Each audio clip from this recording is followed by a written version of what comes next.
It is better we dig to the very foundation, which is to start by learning how to ace a job and an internship application. Because without a successful application, there can be no interviews. That's the thing that I need us to, one of the major points that I need us to carry home today.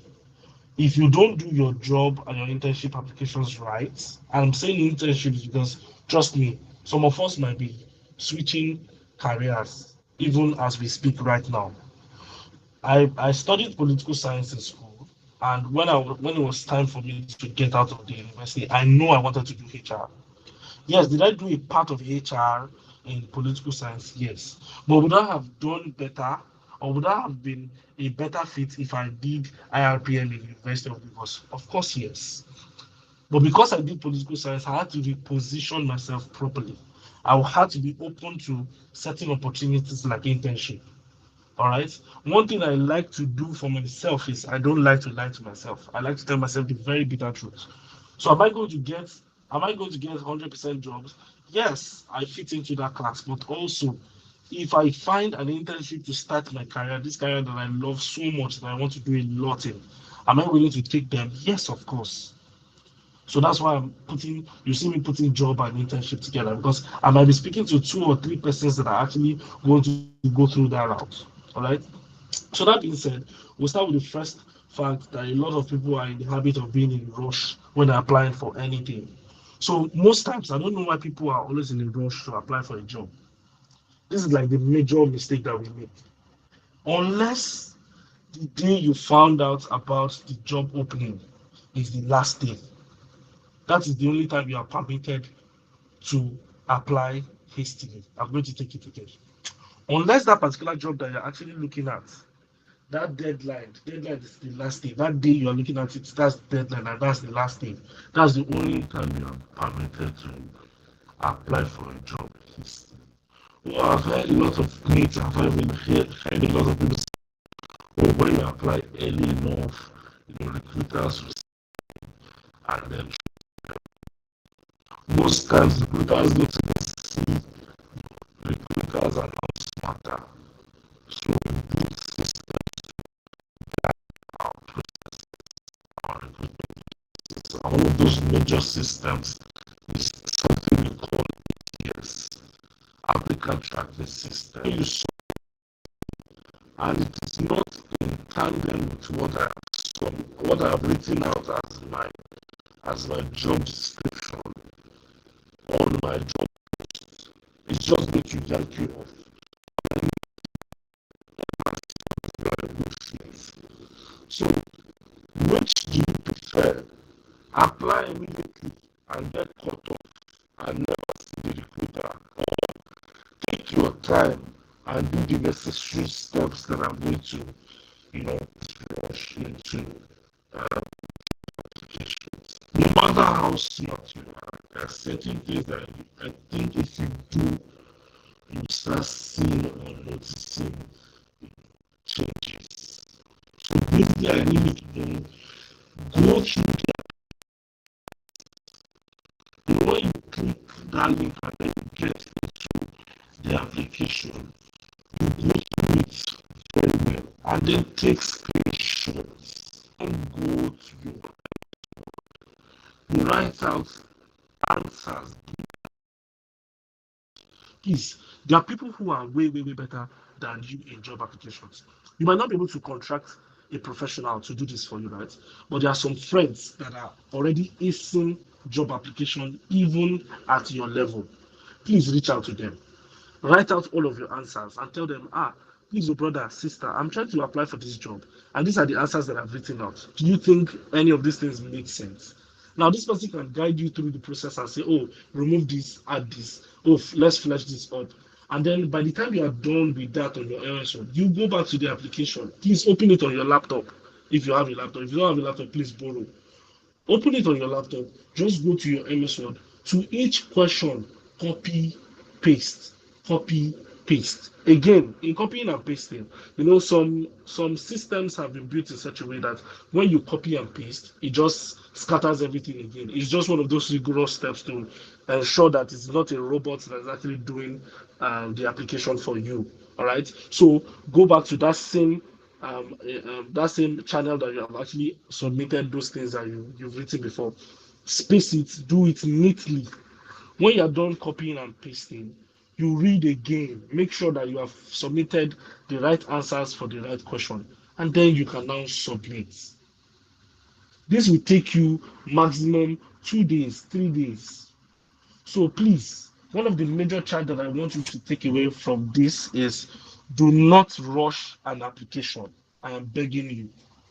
Don't ever see an application and think that the first thing you want to do is to finish it immediately.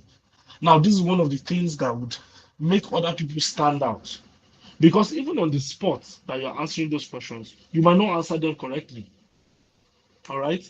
You might just be giving answers on the surface level. But take, for instance, that you've gone to do your research, you've spoken to friends who are more knowledgeable than you've put everything together, you are just copying and pasting your answers. You will see that you have a beautiful application. And then you won't be surprised when they now call you to say, oh, we're moving you to the next step. All right. Now, this person you're talking to can be your friend, it can also be your mentor. All right. It can be your mentor. It can be someone who you know that okay is already doing excellently well in that field that you're applying into. Then just copy, paste, and then please, while doing this, you keep the application deadline on the tablet of your heart. So don't say, oh, because the guy has said, oh, take your time. The application is ending in maybe the deadline is in 5 days or 1 week. You now take the whole 1 week. It's now that last day you're now applying. You now forget. You now come back to it. You see that oh they've closed the application, all because you're taking your time. While you're taking your time, also do it with that mindset that okay there's a deadline to this thing attached. Okay, and also just like Sadiq said, a couple of you or all of you have already graduated. So there's nothing, absolutely nothing stopping you from applying for jobs and internships from today that I'm talking to you. In fact, today that I'm talking to you is already a bit late. I want to expect that uh, Jemisi, Oluwanifemi, Victoria, Abimbola, you guys have already started applying for jobs. Because I'm not even going to say things from the HR perspective. I'm going to try as much as possible to share my life experiences with you guys. My first job ever, all right, I started working from when I was in school. 400 level, that's in University of Lagos. I was working in a law firm. Now, mind you, added to my job, I was a faculty president. You know what it means when you're a faculty president in University of Lagos. And by the time, I know even till today, there's no also. By the time we also did not have also. So we had people who so the different faculty presidents were so a constellation of us were like the SUG of the entire university. So I was very, very busy. Added to that, I was still working. But let's leave that aside. The first job that I was going to do after school, I got it in 400 level and it was in AXA Mansard Insurance PLC.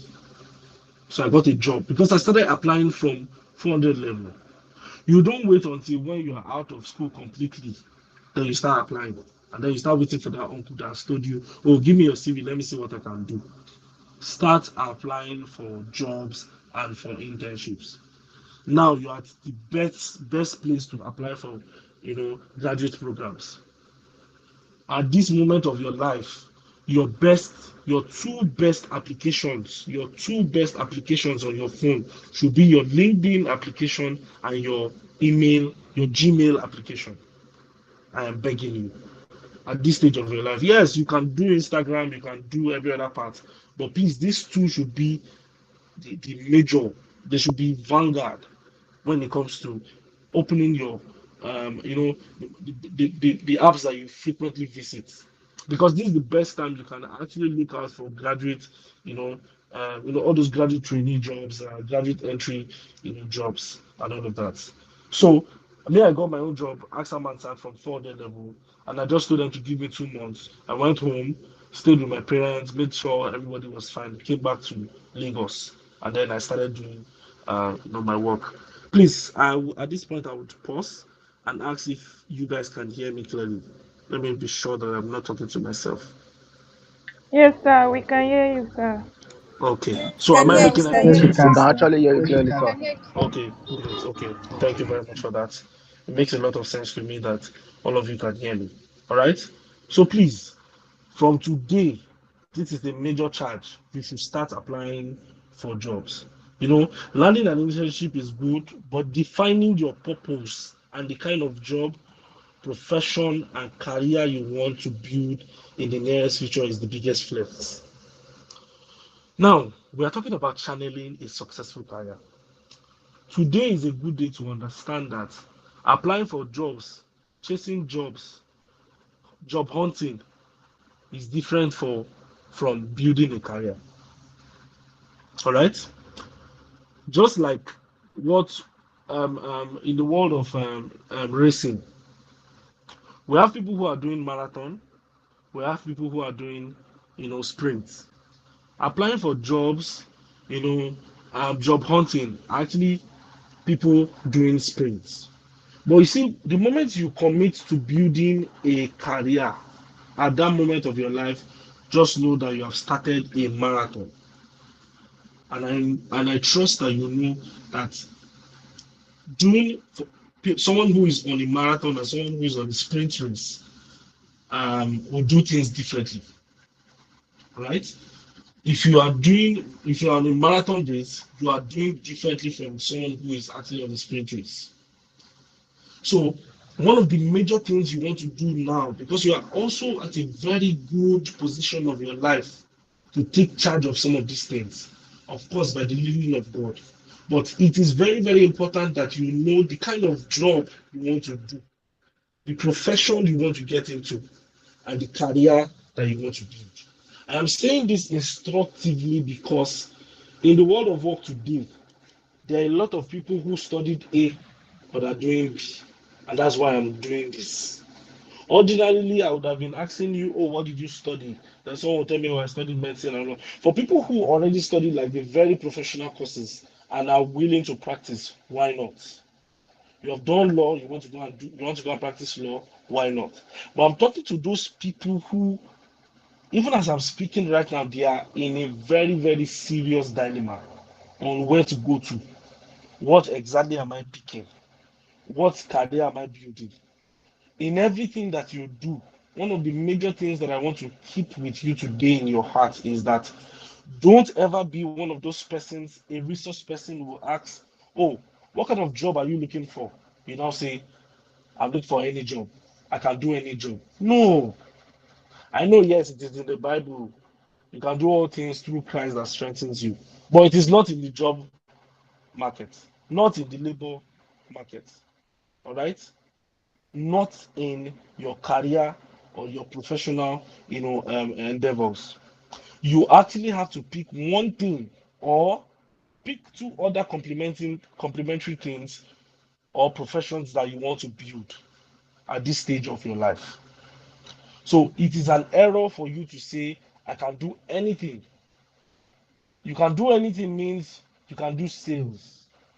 All right? You can do anything means you can do tech. You can do anything means you can do marketing. There's a huge difference between sales and marketing, even if people lump them together. You can do anything means, oh, you can form you can do financial modeling and all of that. That's what it means when you say you can do anything. So please know and define your purpose, also the kind of job, profession, career you want to build in the nearest future. Don't please say by applying for internships alone, apply for jobs. A lot of people in my set got jobs from 400 level. So it's not just me. I'm not just an outlier. There are a couple of persons that also got jobs from 400 level, even right after we went out of school. You know, people got job immediately after school. So there's nothing stopping you from getting that. Yeah, don't follow people who say, "Oh, there are no jobs, this one, that one." Trust me, I am in the HR profession. I can tell you that there are a lot of jobs. Just that in this age and time, a lot of people are not qualified, and it's really, really heartbreaking. A lot of people are not, positioning themselves properly to access these jobs.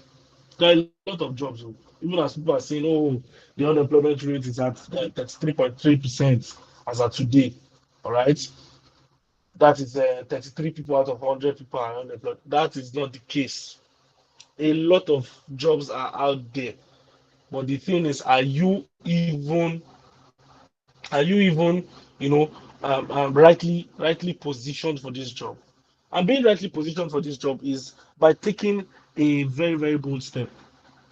I would have been more elated if I was having this conversation with your 300 level students. It makes more sense that way. So that you know that you who wants to get into HR from 300 level start doing your CIPM. You don't have to wait until you're out of school. I know of a friend, she was in my set as well. She's one of the youngest deputy directors in the banking history. Not in any rubbish bank, oh, all right? She's in the City Group, all of those banking, Standard Chartered. She's a deputy, one of the youngest. Now she started at ICANN from a very, very, very early stage. From a very, very early stage. So all of these are like the major charge that I want to build in your heart. So this is like the foundation that I want to build. Now we will now talk about some interview tips and tricks. All right, because for those of you who have already applied for jobs, very soon, you'll soon start getting, emails to invite you for interviews. I want you to get to those interviews and then ace them. Do it like a professional. Do it so much that these guys will even pause at a point and ask you, this is supposed to be like one of your first interviews. How are you doing it so well? You are doing it so well because you are in this class today. You are doing it so well because you have listened to the teachings from this class. And after here, you're going to take a couple of these things and go practice them. All right. Every single day, right now, on my Twitter, I try as much as possible to make sure that I teach people, interview tips every day, even on public holidays. Because I started doing that because a lot of people, I face people on a daily basis, and a lot of people, when they do their interviews, I just shake my head because I don't know what is really happening. A lot of people are not prepared at all. They do not even understand why they are on the call. They're just talking anyhow, talking like they're in the marketplace. All right. So there's an art and science to this thing that we call interviewing. There's an art and science of it. All right. But one thing that matters a whole lot, even in the art and science of interviewing, is you at the end of the day. It is you. I always tell people that, yeah, it is okay and very natural for an interviewer to dictate how an interview should go. But one thing a lot of us do not also understand is you, as the interviewee, you, as the candidate, you can also dictate how an interview should go. And most times, this happens when you start brilliantly and excellently well. There's a point that actually attends to this. Okay. So, but anytime you are in an interview room, just always remember that you are in charge. If you can allow this sink into your mind, sink into your head, you have done 20% for yourself in terms of acing any interview anywhere in the world. Just always remember that you are in charge, because this is the problem we've seen in most cases. Now, there are people who are very brilliant, first class students, but they can't even express themselves. Not because ordinarily they don't know what to say, but because they've not come to the realization that they are in charge, and as such, it affects them and it throws them off balance. So you are talking, you are not even talking brilliantly anymore. And then I'm now looking at your CV, but this person is a first class student. Why are you not even sounding a bit brilliant to match your CV? All right. It is because you have not come to the realization that you are in charge. You are in charge means that you can take your time, explain yourself, and talk. You are in charge also means that in any case, at any point, you don't feel like you're making any sense anymore. You can ask for a minute or two to say, please, can I catch my breath? You can take some breath in and breathe out, and then you continue. That is you being in charge. You are in charge when they ask you a question. You think about it first, internalize it, and then you respond. Not just even responding even before the answer, before the question, finishes. That's when you show that you're in charge. All right. Now, being in charge or doing an interview or doing well in an interview starts from how you look. You know that one normal maxim where they say, "Oh, you'll be addressed the way you dress." Yes, so it applies in the interview world. So it starts from how you look. To be very honest, you can be the brokest person on earth, but please never look dirty and unkept when going for an interview. You can be I repeat it, you can be the brokest person on earth. You can say, oh God, I cannot afford to wear a suit and all of that. But in everything that you do, just make sure that you don't look dirty and unkept. Ordinarily, you are looking for a job to be able to fend for yourself, buy all the good things of life, and take care of yourself. So it is fine, even if you are coming to an interview with a faded clothes. But there's a difference between a faded cloth and a dirty, stinking cloth. Even for you, you know that part of the Bible that says, "Oh, little foxes that destroys the vine." Now, these are the little foxes that will destroy your own vine, your own interview vine. The moment you actually see that your interviewer is not comfortable anymore because of the kind of smell that is coming from you, it throws you off balance. you know so no matter what you do, please, even if you have to borrow, just borrow, clean up nice, borrow perfume if you need to borrow, dry clean that, wash it very well, and then look sharp and clean. Because these insignificant things like body odor, mouth odor, untrimmed threads, you know the moment you see untrimmed thread on your shirt or your trouser or your skirt, you start to feel very, very uncomfortable. Dirty shoes, torn clothes, and all of that. These are the ways that will make your interview go south. And these are very, very little things that you can actually avoid. You are going in for an interview. Yes, you are going to take 3 buses to get to that location. But before you get to that location, please put your perfume or your body spray inside your bag. You get to the location 1 hour or 2 hours before time. Just ask for their restroom. Go inside, clean up again. Have one small rag inside your bag. Bring it out, clean your shoe. Come out and looking very, very clean. Spray your perfume so that you don't get into this interview room. Interview rooms are usually small boxes. When you get into it and you are saturating the entire environment with your body odor, it is bad. An interviewer can even wrap up an interview early enough, even before you get to the point. So in interviews, right, interviewees are categorized into different classes. There are people who are slow starters. You can be a slow starter, and it takes up to like 15 minutes for you to get to that point where you are very comfortable and you are making brilliant ideas. An interviewer can end the interview in 10 minutes because you are already making everywhere very, very, very, you know, unpalatable. So please, you want to try as much as possible to look nice and smell okay. This might sound or look very, very funny, but it's something that affects people's thought processes, their confidence, and then their delivery at interview. I hope you are taking notes. Please, if you are taking notes, let me know. I want to hear feedback, please. Are we together? Are we still together? Yes, sir. Yes, Yes, All sir. sir. right. Okay. Thank you very much. Yes, we are, sir. So, like I said from the very beginning, right? You can own the interview room and determine how the interview will go as an interview. This will usually start from the way you introduce yourself. So my best approach any day, anytime is the SEAT model. Something I call the SEAT model. SEAT. SEAT. S for school, E for elephant, A for apple, T for table. SEAT model. Now, the SEAT model does something for you as an interviewee.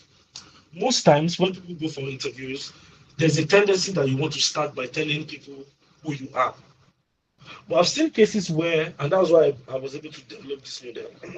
I've seen cases where people, by starting from telling the interviewer who they are, they forget the very, very important things that are supposed to come at that introductory level. So why not start from your skills, which is the S? So you tell your interviewer or the panel your skills. Those skills that actually sets you apart from every other interviewer that's going to set their foot into that interview room. All right? Then the E will now stand for your educational background. So, see, nobody really cares about your primary school and secondary school anymore. So please don't tell us that. Just go straight to your university. But in talking about your educational background, talk about all those beautiful things that you've done in school. For people who are leaders of this RCF now, you already have an edge.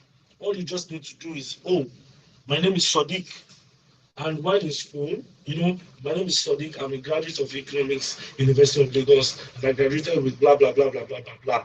And I was able to accomplish this. One of the major things I did, was to hone and sharpen my leadership skills by doing this for RCF or whatever organizations that you have actually worked in. Another thing in that educational background is to talk about certifications if you have any. You will be shocked at how many certifications people have even while in 400 level.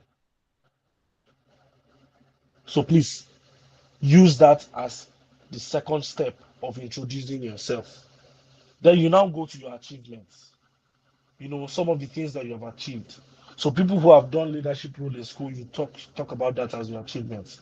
If you've done anything at all, so people who are in ISEC, for instance, talk about those things. Oh, there are certain projects that you have been able to volunteer in. There are people who are in school and they are volunteering for Lagos Food Bank. Talk about these things. These are achievements. Then you now go to talk about yourself, and that is the T.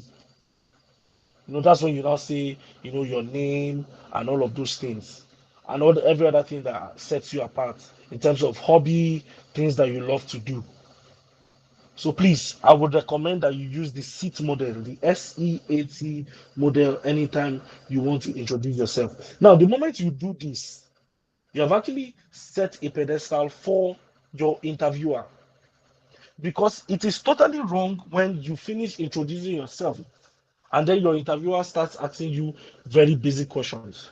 You'll be shocked that tension will make you even forget that you're a graduate.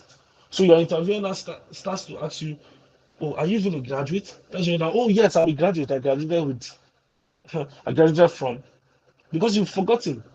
You've told them everything about you, but forgotten that you're even a graduate. So please, like I said from the very beginning, there's an art and science to interviewing. And these are formulas that I'm actually dropping for you guys. All right. Another thing that you want to do is never ever make the mistake of throwing vague words in an interview room. Please always simplify all your words and statements. I know you are smart. You are very, very, very smart. When I was in school, I studied political science, like I said earlier. So there's a tendency for us who are in political science to use very, very big and ambiguous words. So I struggled in my first job. I struggled. The way I spoke, the way, in fact, it took the grace of God for me to be able to speak this way. Before now, if I speak, oh my God, you'll be looking for dictionaries. But see me today, I speak very, very simple English. I don't even use grammar. I had to work on myself. I had to really work on myself. So that's one thing that you need to do for yourself today, starting from today. Don't throw vague words. Don't just throw skills anyhow. Oh, I am a fantastic communicator. Okay, we've heard that you're a fantastic communicator. Tell us of times that you have actually achieved anything with your communication. Oh, I'm a shrewd negotiator. That's a vague word. Tell us of a time or two times in school or wherever where you have used your negotiation skills to help an organization that you belong to or anything at all. So please do not throw vague words. Always support your skills, those big words, with examples. Always do that. Always do that. Always support your vague words, your skills, anything that you say at all. Always support them with examples. All right? Please just hold on a second.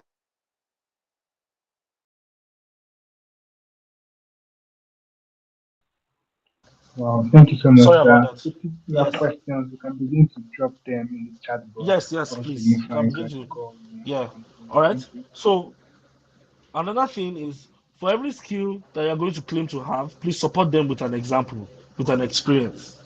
Oh, I'm a good coordinator. I'm a fantastic coordinator. Then, when I was out of school, when I was a fresh graduate, I always use my time when my time in school, as a faculty president. I was able to manage and coordinate 10 schools. Aside from that, I was also able to coordinate 3,300 students. Now, these are very brilliant ways to support your skills with examples. So don't just throw words and then move on. No, please, always break it down. I've seen where a candidate progress to another stage of recruitment process even after saying plenty rubbish. Yes, especially when you're applying for a sales job. I've seen cases where people just say nonsense, say rubbish, and then they still get the job. Now, this is because for that job, what the recruiters were actually looking out for were for people who are very bold and can communicate. All right. So please, whatever you do, all right. I'm not teaching you to go and sound dull and stupid or sound lie and say a lot of rubbish. That's not what I'm saying. All I'm trying to achieve with this point is just be as bold as you can. All right. You never can tell. Your mind cannot even be able to conceive all of the things that boldness will help you achieve in an interview room. All right. No matter how cool I want to make this sound, no matter how interesting I want to make this sound, I want you to understand today that interviews are battlegrounds because most times 50%, 100%, 1000% are applying for one job, just one job. So I'm going to do everything as an interviewer to eliminate the weakest person. Imagine that I now get to 5%, and these 5% said exactly the same thing, the same experience. I will still look for one thing to cut out four to be able to pick one at the end of the day. So this is why you should always remember that an interview, every interview is a battleground. It is a war, so treat it as such. Your bullets, your grenades are how much you prepare for the interview. Prepare like your mind depends on it. Oh my God. If you see me anytime I'm preparing for an interview, I am in HR. I know most of the tricks that any interviewer will use, but you need to see me preparing for an interview.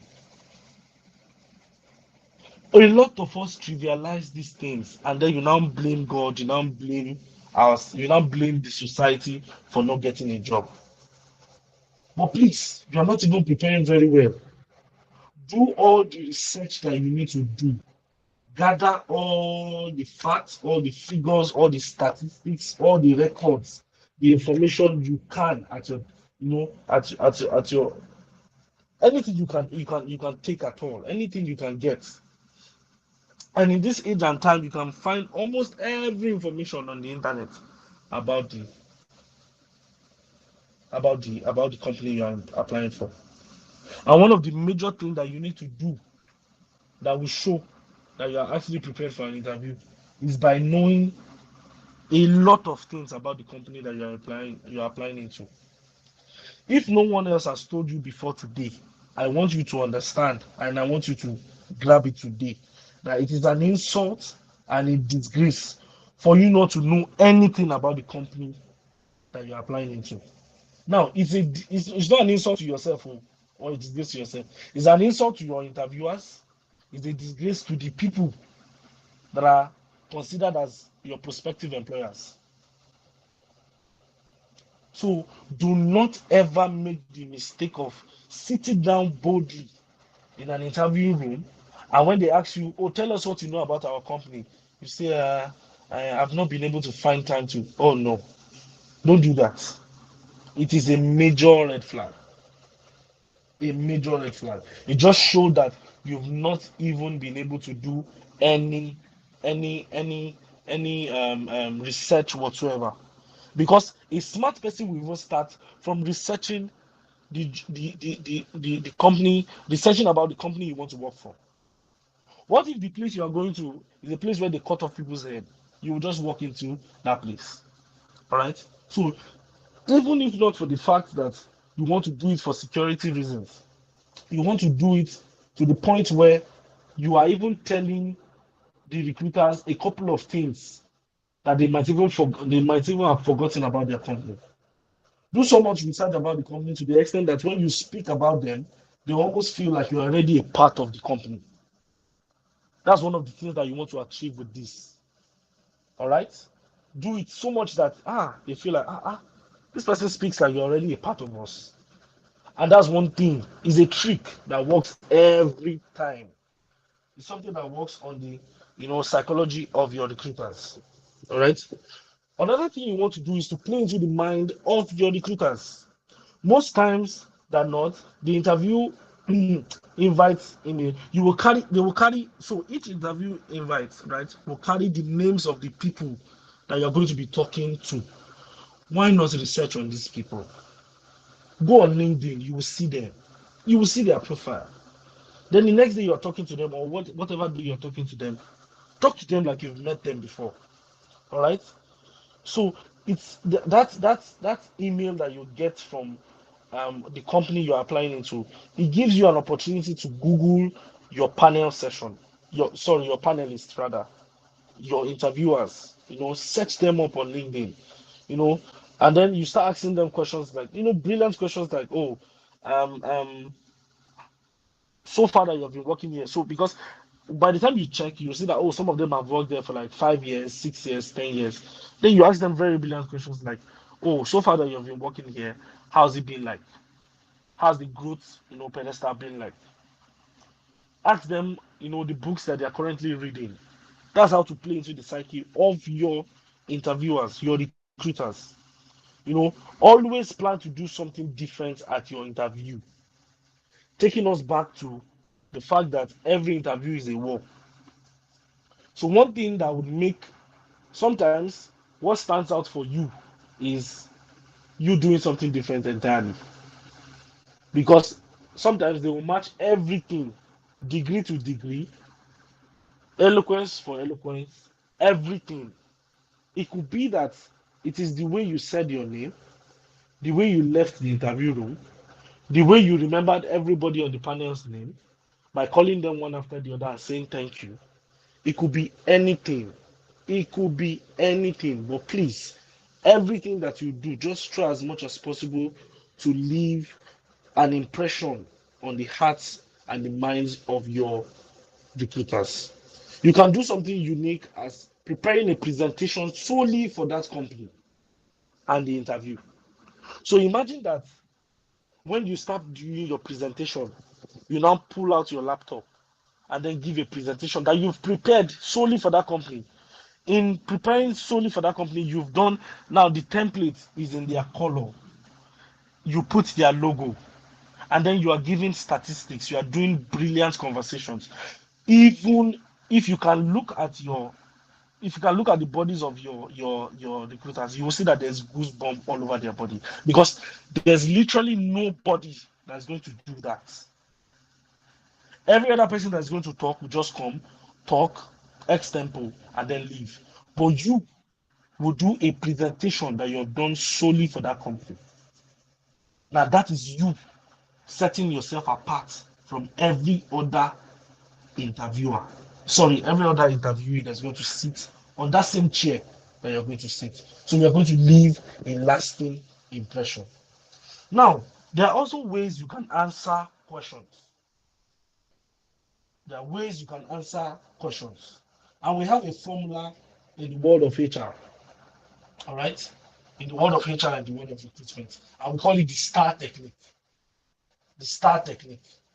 S stands for situation. T stands for task. A stands for action. Y, R stands for results. The STAR technique.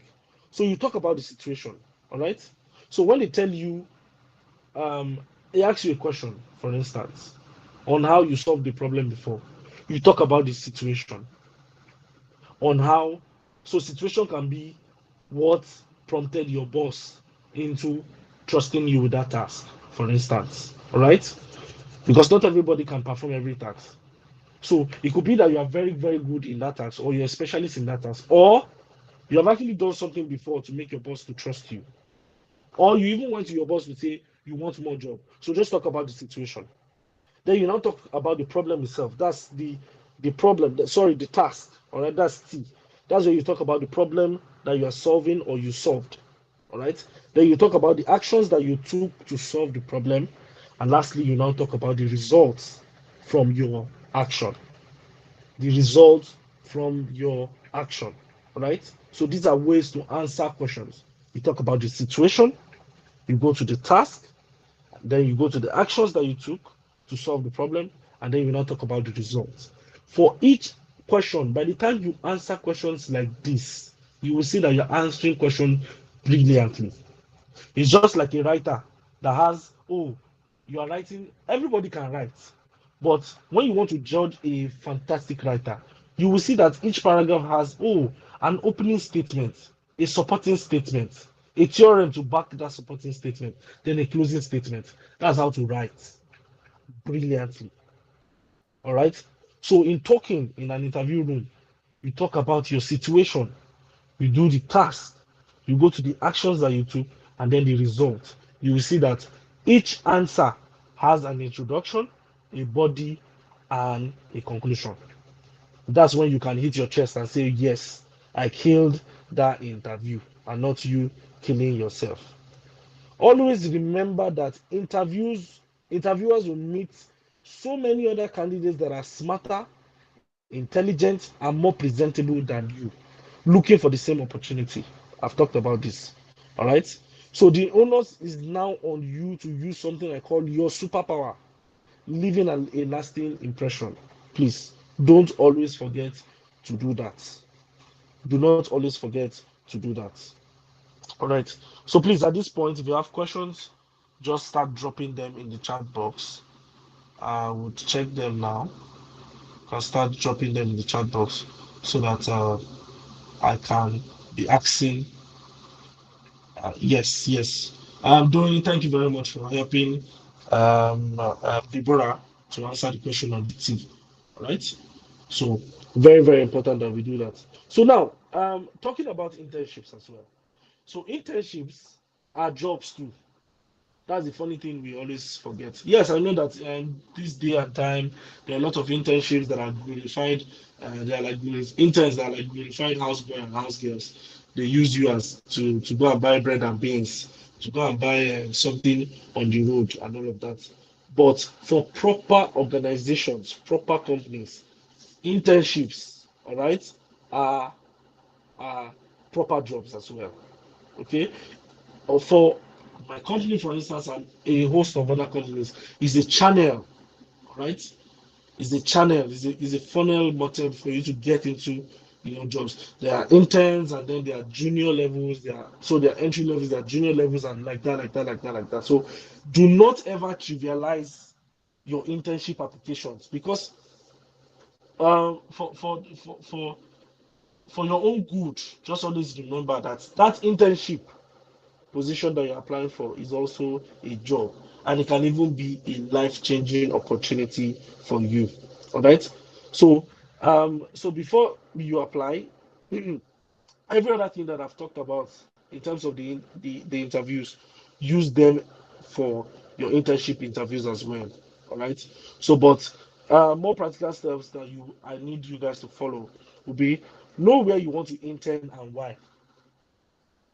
Always know your why. People always know what they want to do. People most times know how they want to do what they want to do. But the biggest problem, they even know when they want to do it.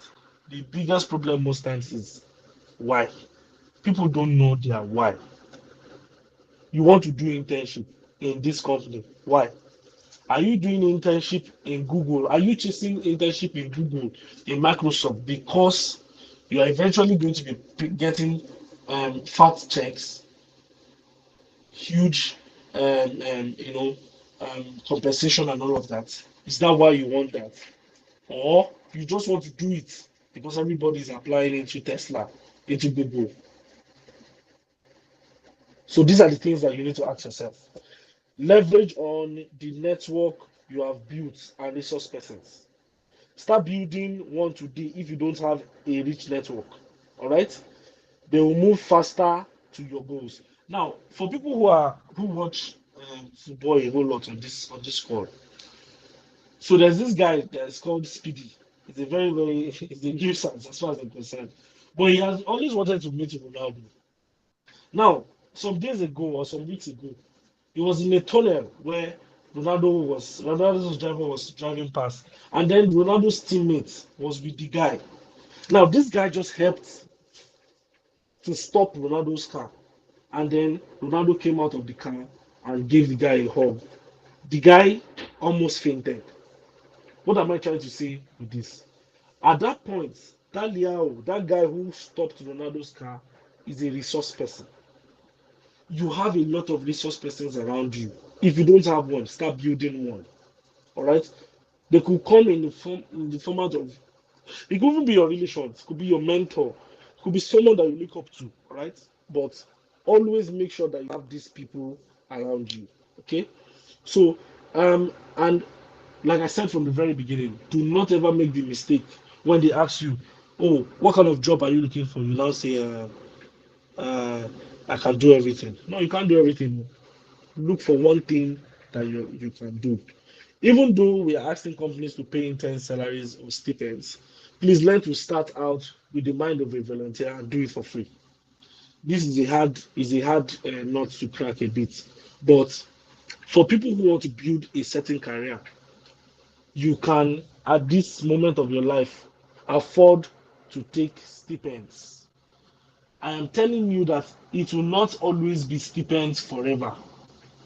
You will get to a point where you start commanding millions of dollars. But from the very, very beginning, if you see free opportunity to start that career that you love so much, rather than going to do one sales job that is not in line with the career you are building, and you are making money and you get lost in it, I would advise that you take that job, take the stipends, even if they help to cover feeding and transportation. Take it. You will grow, and then money will never be a conversation for you again. All right. So please have that mindset, that hungry mindset of a volunteer. Even do it, volunteer to do it for free. I'm talking out of experience. I'm not talking because I want to bamboozle you people or motivate you people. I'm talking out of experience. Start looking for these opportunities today. All right? Start looking for these opportunities today.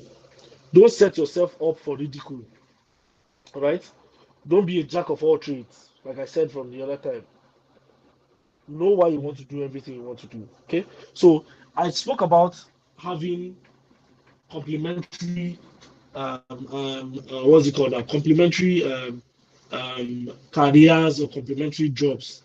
So you can say things like, "Oh, I want to go into HR, but I don't mind an opportunity in admin or operations. If you look at it very well, from operations you can get into admin. From admin you can get into operations. From either of these two you can get into HR. Don't say, I want to do HR or PR or sales or tech or anything. At that point, you are setting yourself up for ridicule. And I'm going to say this to you guys. I graduated, yes, I wanted to do just about anything and all of that. Yes, I know that I wanted to do HR. But again, I needed to fend for myself, all right? So and that's why I picked up a sales job with AXA Mansard. But I always knew that I wanted to do HR. So I told my boss at the time that, see, I really love to do HR. And HR is the career I want to do. And he now told me that, see, let me tell you the truth. It will be a bit difficult to get into the HR department. But one thing I can do for you is this. Because as at then, I was working in a franchise, an agency. He said, if you want to employ cleaners, office assistants, drivers, those ones is at our own discretion. I will allow you to do the interviews, and that was how I started out. All right. But this is a follow-up of something very instructive that I did immediately after school. I asked myself the very, very difficult questions on the things that I wanted to do with my life, what I wanted to achieve with my life. This thing I'm talking about lasted for like 3 months. And then I was reading a book. I read a couple of books that guided me. I read books like, No Excuses. I read books like Think Like a Monk. All right. I read book like So Good That You Cannot, be ignored. Books like Talent Is Never Enough. These are books that guided me in the process of discovering who I am, writing out my blueprints. If you wake me any day, anytime now, I've carved a niche for myself. Today now you're inviting me to come talk to you on certain things.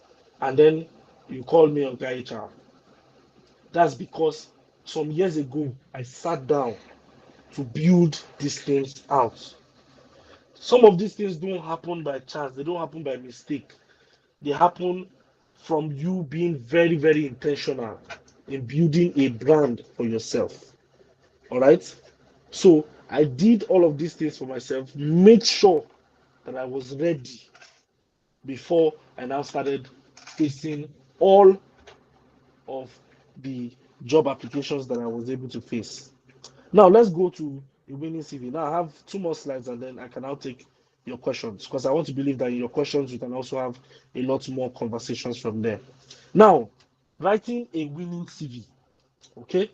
Another major thing that is very important, apart from job application, is to have the right CV. You can have a beautiful application, but the moment your CV doesn't make any sense, that thing I talked about from the very beginning, ATS, will also throw it out. So one of the first things that you need to know is something that I call, CV Bible. You can have a CV Bible. And what do I mean by a CV Bible? CV Bible is that CV that carries everything about you, everything you have done, everything you have achieved as a person. Because the reason for this CV Bible is for you not to forget anything at all. All right. But from this CV Bible, you can now make a lot more CVs out of the CV Bible and put it in tandem with the job application. I'm begging you in the name of God. There are people who will do sales, marketing, PR, different things. Once it's now time to focus on a certain career path, they will put that same CV out. No, it doesn't work that way. Your CV is supposed to be streamlined to the job that you are actually applying, except you are very sure that from this CV or this CV that has a lot of other roles, a lot of other things that you have done, you have something that we call, so you can have like a complementary skill, right? You can have a supporting skill, right? So this skill is that skill that's actually going to that's you have gotten from A, but it can still be useful in B. All right. So except you are doing that for yourself, except you have that for yourself, that's when you can submit one size CV that fits all. But please, most times, CVs are not monuments. They are not artifacts. They are there for you to always review before you send out. But whenever you're sending out your CV, just by the time you're done reviewing, just put it back in PDF and then you send out. Okay? It is always said that your CV precedes you. And yes, if you're applying to work in my company, I will see your CV before I see you. Because that's the first thing I will see. All right? So only a CV will open that door for you. I've seen certain CVs that are like, is this one a joke? I've seen other CVs that, oh my God, I want to meet this person. So that's the kind of CV that I want you to be putting out. All right? No matter how many things you have achieved, just make sure that your CVs are very, very concise. And that is why I told you to have your CV Bible. But when you're applying to company A, make sure that you are reviewing your CV to fit into company A. For you that is just leaving school, you shouldn't have more than 2 pages of a CV. Please. You are even supposed to have 1 page CV. 1 page. Because most times people say, hey, but I don't want to remove everything that is relevant. By the time I look at the CV, I now see that all of these things put together are even very, very irrelevant to the job. So by the time I finish yanking your CV and cutting out your CV, the only thing that is relevant to that thing that you're applying for is just one thing. And then it takes me back to 1 page CV. Your lengthy CV doesn't do anything to the recruiter. It doesn't change the mind of the recruiter. It doesn't make me happy. In fact, it's even more work for me because I have a very short time to look at your CV. All right. So keep it very, very, very concise. Now, in writing CV, in this age and time, right? Starting from, so I'm trying to build a mental CV now in your head. Say you go to your MS Word now. The very first thing you want to put at the top of your CV is your name, starting from your first name. Except for people like me that like to be called by my full name. And starting with my surname, Joel Moses Babatunde. Joel is my surname, by the way. So the first thing you will do when you are that kind of person, especially for a man, you put a comma after your first name. So if I'm doing Joel Moses Babatunde, I'll do Joel, comma, Moses Babatunde. It still fits into what I wanted to achieve at the end of the day. But if you're not like that, please always start with your first name. Because if I'm going to write back to you and if like inviting you, I'm going to write with the first name that I'm seeing on your CV. I am assuming that that's your first name. All right. So you do that. Then underneath your name, you want to now put, your address. All right. You want to now put your address. So it will have your address, your phone number, and your email address. Now, if you ask me, I'll say start with your phone number. But every time you're writing your phone number, please always put the +234. Write it like it is a CV that's going to open international doors. Don't do 0809960. Put +234, then 80, continue like that. Then put, that slash, and then your email address. There's no reason why in this age and time your email address should be sexy Danny, handsome body. There's no reason why it should be like that. Handsomebody@gmail.com. It is a sin. I beg you, in the name of God. I am not judging you, but it is a sin. in the world of work. All right. Your email address should be your full name. So if you don't have one, go and open an email address. It doesn't take you anything to open an email address. Danny, God bless you. Danny 6706 will not fly. All right. It should be Fin Alade Sui. Either fin.aladesui@gmail.com or mosesjoel@gmail.com or joelmosesbabatunde@gmail.com. Trust me, your CV, your email address can never be too long. It can never be too long. My own is one of the longest email addresses you can ever find. joelmosesbabatunde@gmail.com. All right, for my applications and all of that. Oluwayemisi Olaiton. Your CV, your email address should not be sexy dummy, prettyangel@gmail.com, handsomebody@gmail.com, beautifuldaniel@gmail.com, fineadetola@gmail.com. No, I'll just see that this was not even a serious person. Then you now move over to your address. I promise you, I don't care what number you leave. It's none of my business. So don't tell me. Just go straight to Fadeyi, Lagos, Nigeria. Stop there. Even for security reasons, all right? You don't need to tell me number 29, Ajangbadi Street, opposite this, off this, Kinekon, Lagos. No, I don't really care about where you live like that. So just put Yaba, Lagos, Nigeria. All right, Magodo, Lagos, Nigeria. For people who are out of Lagos, wherever it is, okay, then put it like that.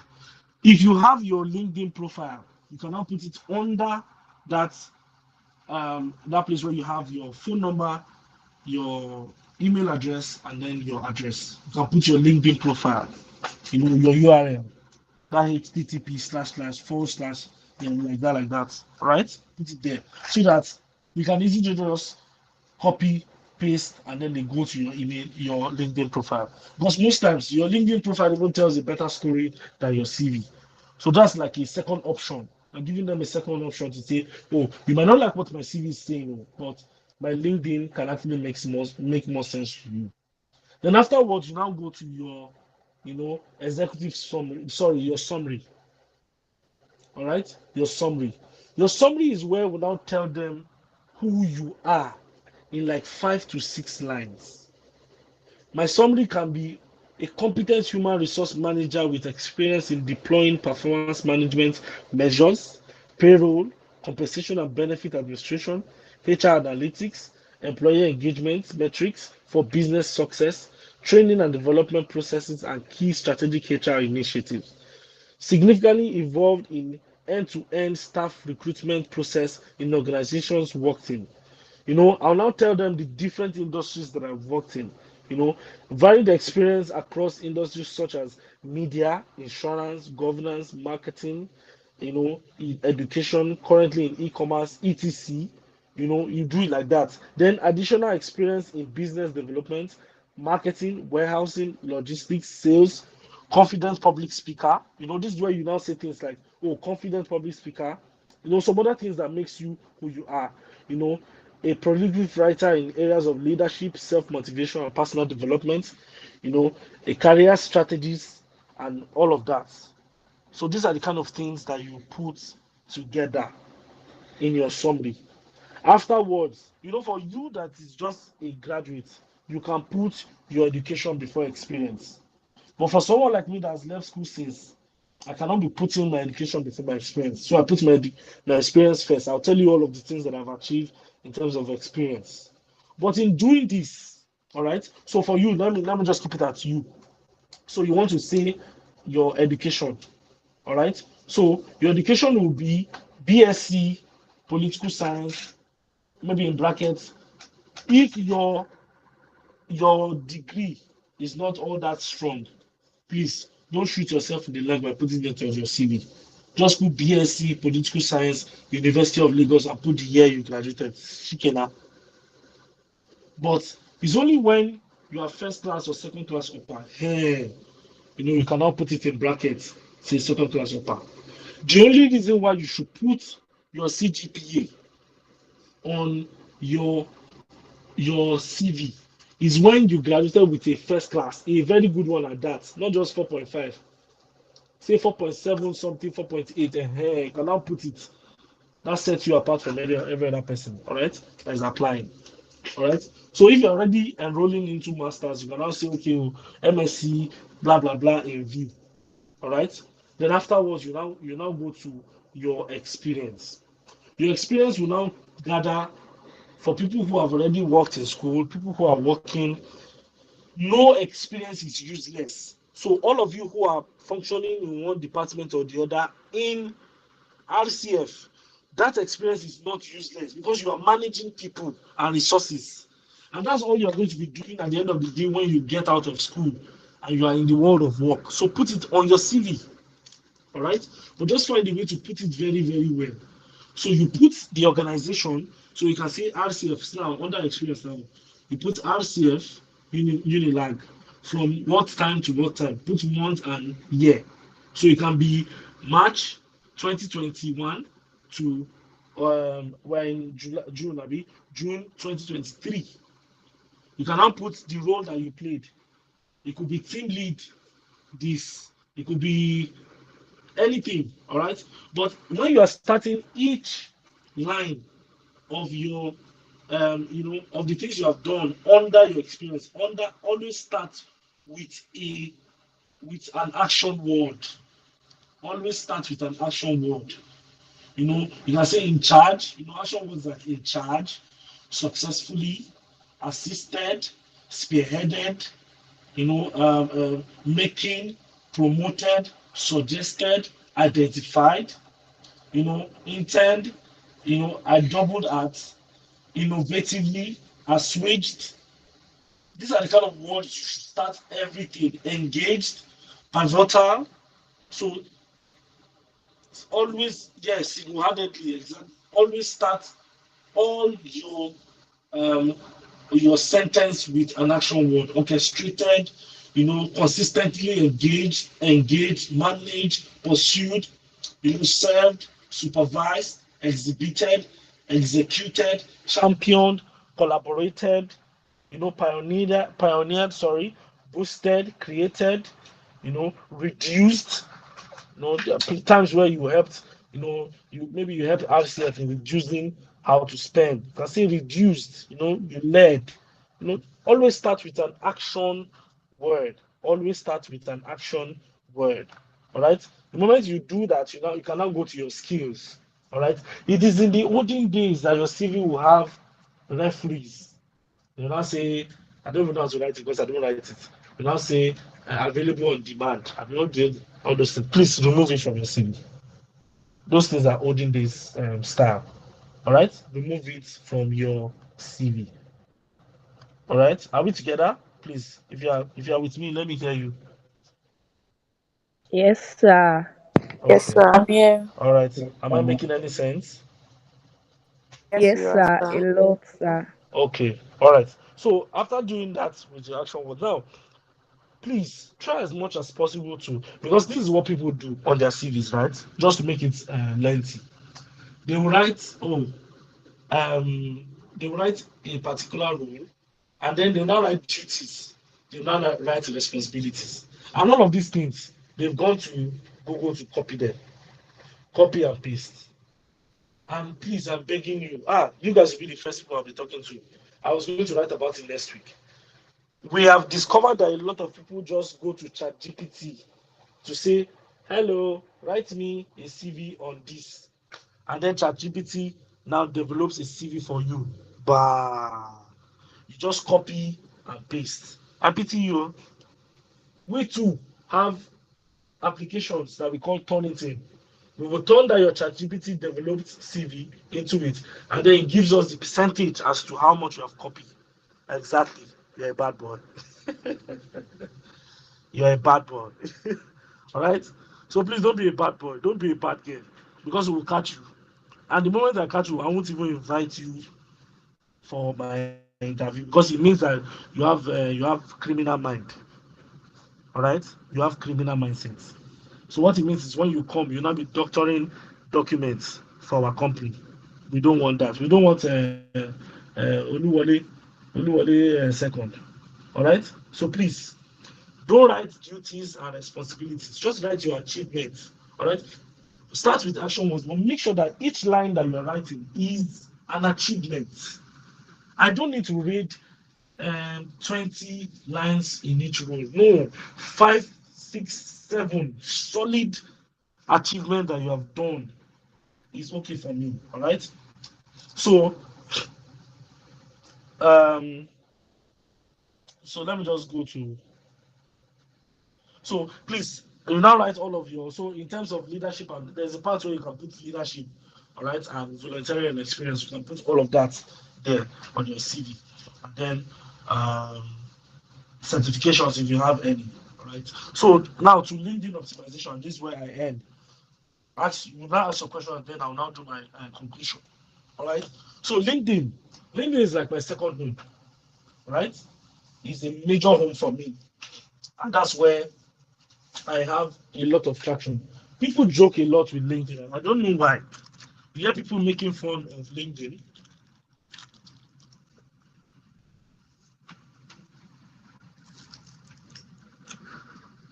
Sorry, that's the better.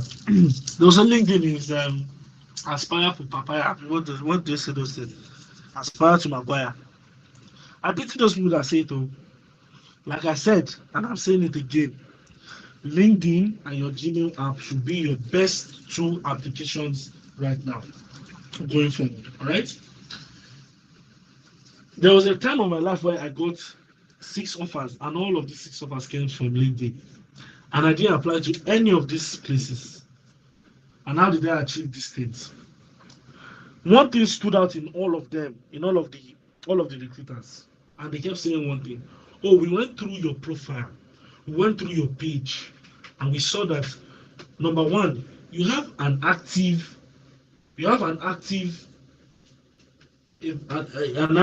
profile to start with, and then number two, you actually your thought processes and all of that, we see them through your page, and that's where I'm going to talk about now.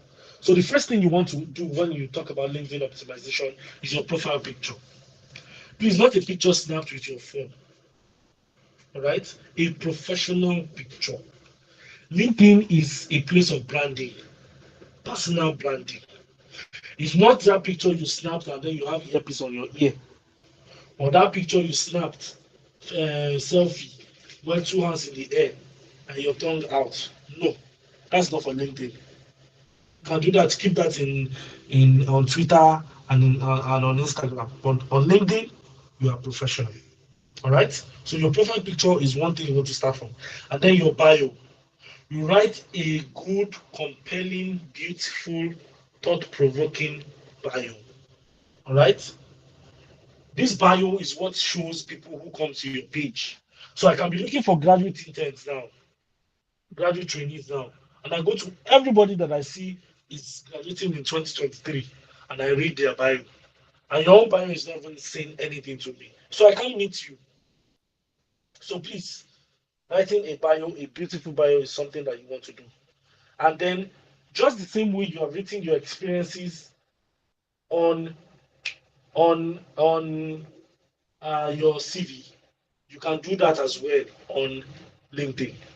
So there's a box where you can fill in your the places you have worked or the places you have done anything, and then the experiences. You can do that on LinkedIn. Then keep an active profile. Now, don't just go and look for a job and run away. All right. LinkedIn should also be a place where you are contributing intelligently. How many of you on this call, please, and I want you to signify, it's very important to me, know Emmanuel Nduka?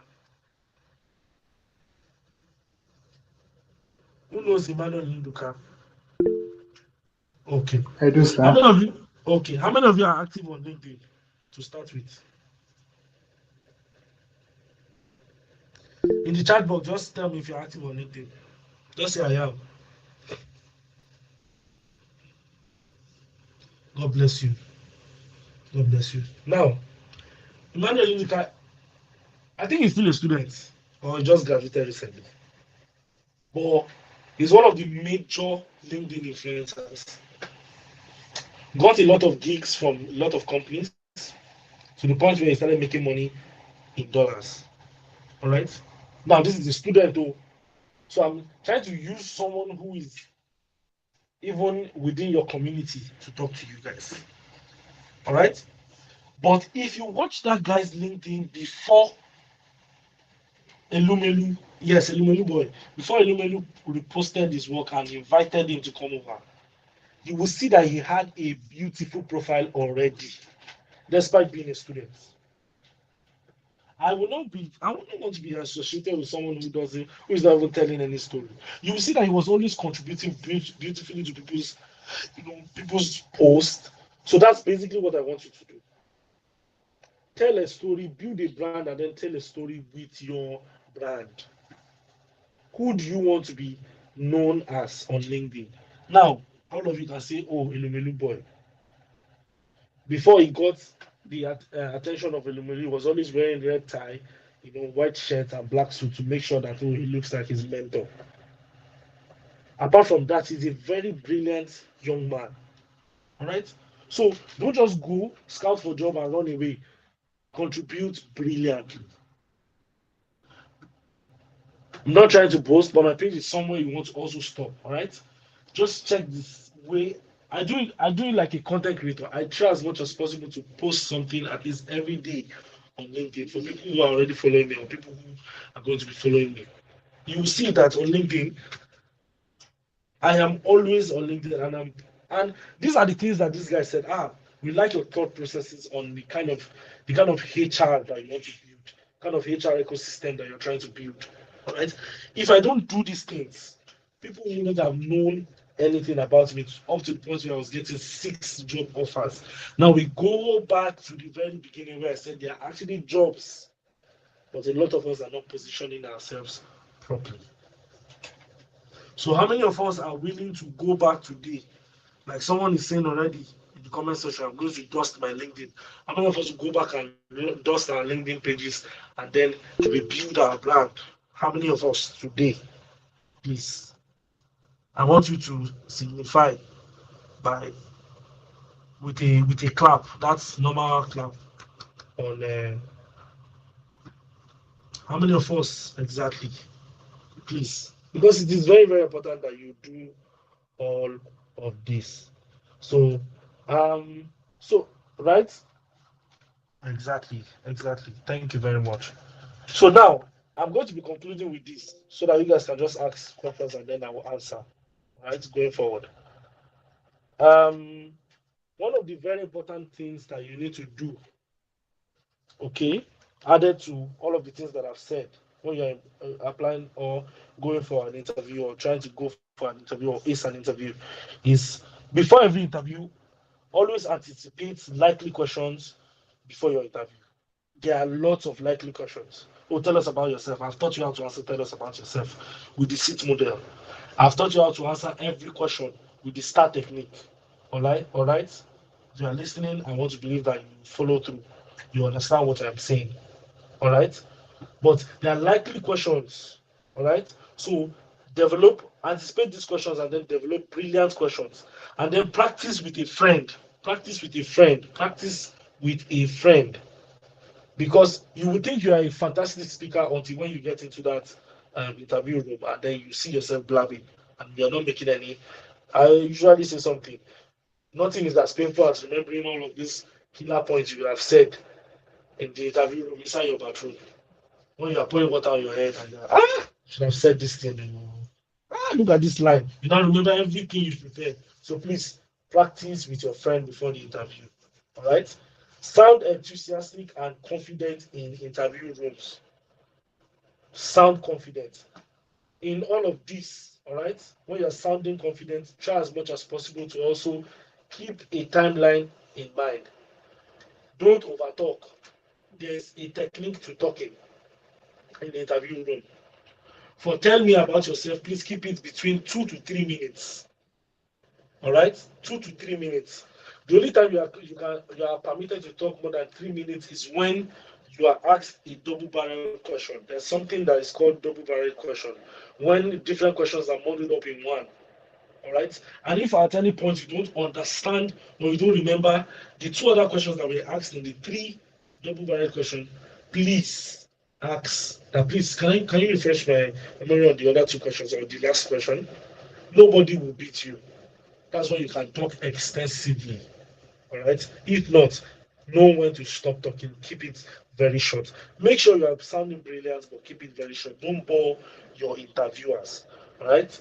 Um, don't rush your answers. It's a skill. You also want to say a lot of things. You want to talk smartly, but don't rush your answers. All right. Internalize them before you answer. Some of you want to answer even before the question finishes. Please don't do that to yourself. Allow it to land, listen, think, all right, and then answer. I'm not saying when they ask you, you now pause, you'll be looking at them. No, just find a way to do it creatively and then you answer, all right? End by calling your interviewers by their names and saying thank you. It makes them happy that you pay attention to their introduction and gives them a hint that you have a sharp brain. Every interviewer would introduce themselves from the very beginning. So one thing you want to do is when you are done, tell them, thank you, Moses. Thank you, Okezie. Thank you, Judith. It was a beautiful time speaking with you guys. I'll be expecting a favorable response from you.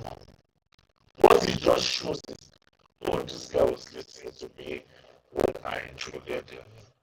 Do not be robotic. So pause, think, answer. Infuse humor in your interviews. Interviewers like to laugh too. Recruiters like to laugh. So infuse humor, right? But please watch their body languages. Watch their body language. There are some that you are trying to make them laugh and they don't want to laugh. Don't force them. All right? Just move on. You're not a comedian. Just move on. All right? Know when to stop talking, just like I said. And by the grace of God, this will be the end of my presentation to you guys. So thank you very much for listening. Thank you guys for listening. So this is the point where I want you guys to ask some questions. Thank you Thank so you, much, sir. Sadiq. Thank you, everyone. Yes. Thank you so much, sir. Wow, my notepad is really extremely full at this moment. Thank you so much. We sincerely appreciate. So we'll just be taking questions now. You can signify by raising up your hands or dropping your questions in the chat box. So I think I'll just go first, sir, very quickly. So you spoke at the very beginning about applying not in a hurry for interviews. So what about in cases where we see job postings that say, oh, it's on a rolling basis? I want to believe by rolling they mean first to apply, prioritize for, so to say. So what do you think would be your advice on how not to apply it too hurriedly, but then also not miss out in not being among the shortlisted candidates? Yeah, thank you, sir. So let me tell you the truth today. All right, it's a trick, all right, for people to apply really fast, and then for the interviewers to also start working on those applications. Now, there are different reasons why people are actually calling for job applications. Number one, it could be that there's something we call key man dependency syndrome. It could be that the key man dependency syndrome has happened to them. They've had one role that one person has been operating in for the longest. And now, that one person, the only person who is doing it, who is so good at it, has now resigned. So they now have to fill it up immediately. And by my SLA, so is called is known as service level agreement. The owners of the company or the CEO is telling the recruiter, please, I need this role filled in the next 1 week. So I'll put that out to say, please, oh, first come, first serve. But at the end of the day, I'm going to talk to everybody. Now, I'm not also saying when you see every job application, you just go and sleep. That's not what I'm saying. What I'm saying is, rather than just seeing a job and the first thing you want to do is just clicking on your phone and you start writing and applying. This 1, 2, 3 days that I talked about can be in a couple of hours. If you don't have anything doing, I don't see any reason why you should spend 2 to 3 days applying for a job, to be honest, except you already have a job. All right. So that same day you are seeing that job, you can also do all of this process that I've talked about and apply for them. You can write your answers to the question, send to a friend via WhatsApp or whatever means, and then they will write back to you. Okay, do this, remove that. Now in this age and time, your Google, your what's it called now? Your your Google Doc, right? You can write on Google Doc, and the person will do corrections on Google Doc, strike out what they need to strike out, and all you just need to do is copy and paste. So please, I hope I've answered your question, Sadiq. Yes, you did very well. Thank you so much, All sir. right. So let Yes. Emmanuel please unmute himself and ask his question. Thank you. All right, please ask your question. Yeah, good evening, sir. My Yeah, question good is evening. on having like multiple interests. For example, now I'm probably, for example, now I'm a business admin student, and then Okay. finishing from business admin, I have interest in human resource. Then I also have interest in tech. Mm-hmm. Then I probably still have interest in logistics. Like, how do you think I can resolve that kind of the um that kind of situation? Okay. Thank you very much for that question. So there are a couple of us that have passed through that. All right. And there was a point in my life where I thought I was going to do finance, even if I wasn't a finance graduate. Right. But most times, what happens is this: by the time I did my self auditing, what I discovered was I had a lot of people who were into finance. So when I was in school, right, I had more of economics friends from economics. So I had Shola, I had Negru, I had Wahab, a lot of them that were going into finance. So in my head, I thought I was going to do good in finance. Meanwhile, it was human resource. Now, for your own case, right? Because in this age and time also, you don't have to read tech to be able to get into tech. But for you, it could be one of two things. Number one, you can say you want to actually give it time and discover what exactly you want to do and pick one out of these three. Or you can marry all three and look for a company that does this and get into this and get into it. And what do I mean by that? Today, I'm in HR, but I tilt towards more towards more in to tech recruitment. All right. So tech recruitment is still HR, still under HR, but then I deal more with tech people. You can be a tech HR in a logistics firm. So a logistics firm that is powered by tech. All right. So like a GIG logistics, for instance, Conga logistics, Jumia logistics, a couple of these new logistics are actually powered by technology. So you can be in that kind of environment and industry. And your business development background is not a waste too. You know why? Because in this age and time, HR has also moved from just being HR professionals. Companies are looking out for HRs that are HR business partners. A HR business partner is someone who has a pilot view of the business, someone who has an interest in business aside from your own profession that you're building. All right. So by the time you start doing budgeting and the rest of them, cost to hire, who to hire, and all of those things, you see that your business acumen is coming into play. So for someone like you, it could be one of these two things: discover who you are, pick whether you want to do tech or HR or business, or marry all of them together. Because in a way, for you I've been able to see how you can marry all of them together. But take for instance that you are telling me today that you are a BZAD graduate, you want to do PR, you want to do financial modeling, you also now want to do what other thing now can I put? Can I score auditing? You can see that there's a problem. There's a big problem. All right. But for this now, with the help of now the outline what you mentioned is that tech. So tech can now help you create a bridge between business and logistics. All right. Business and HR, or a tripartite bridge. Business, HR, logistics. Why tech is that um, three-legged standing bridge. So I hope you have answered your question, Emmanuel. Yes, sir. Thank you, sir. You're welcome, my brother. Any other question? All I right, have some thank you, questions here. Manuel.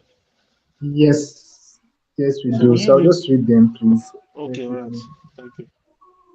Yes, so we have one from Finn. So he says, "Thank you very much, Oga HR. It's been an awesome session."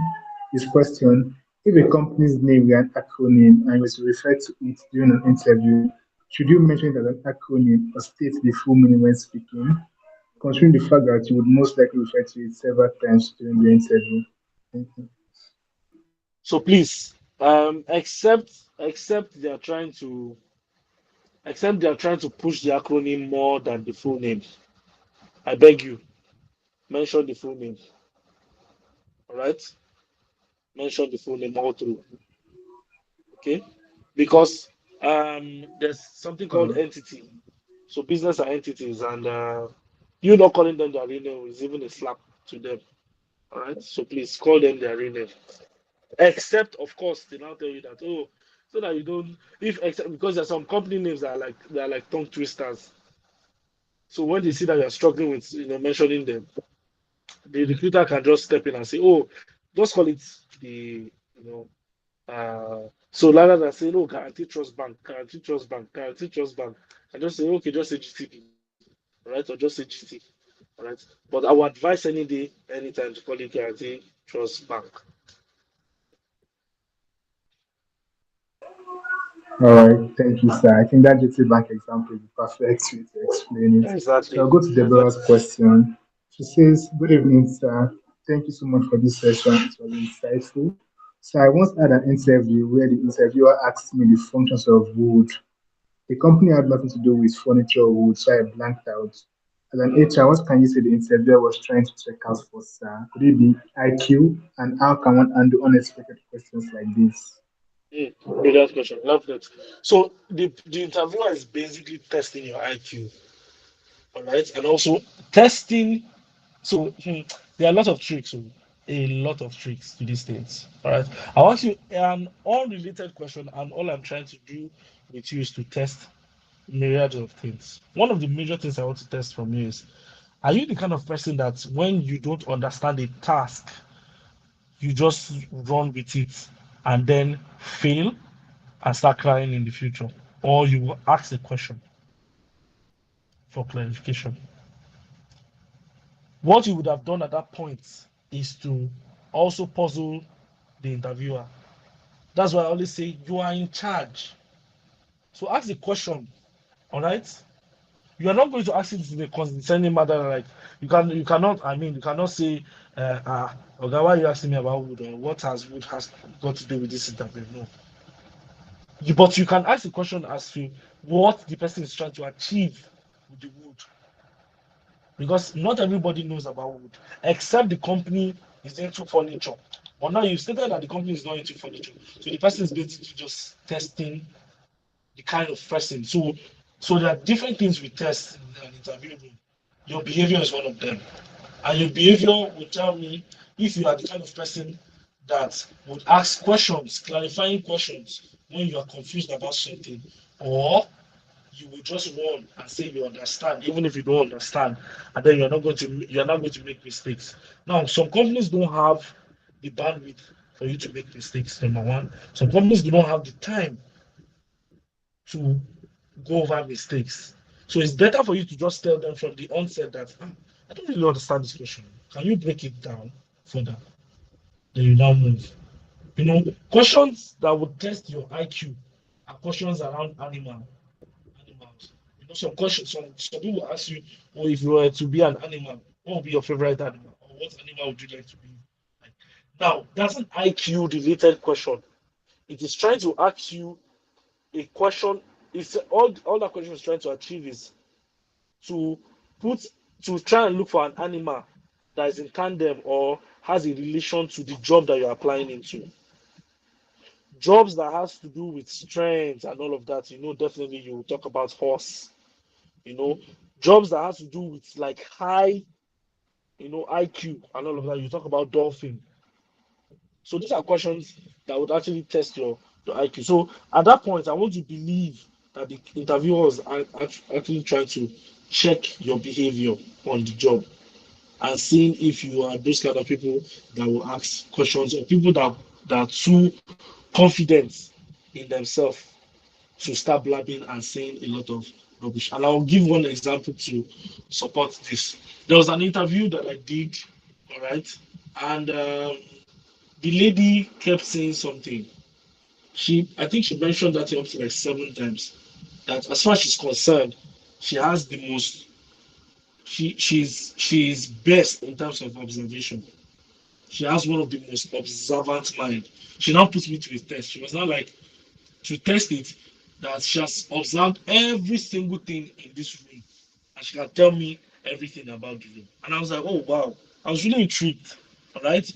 So maybe she forgot that I'm also part of the people in the room or the things in the room because I'm also in the room, right? So I did a trick. I flashed my hands in front of her up to like 3 times because I was trying to achieve something. Ordinarily, I wear my wristwatch on my right hand. All right. So after doing those 3 things, that thing 3 times, I now hid my hands behind me. I was not like, aha. So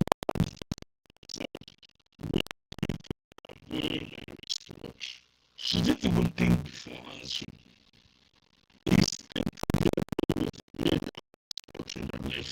She just told me a better part of what's in her head. I mean, you are on your left hand side.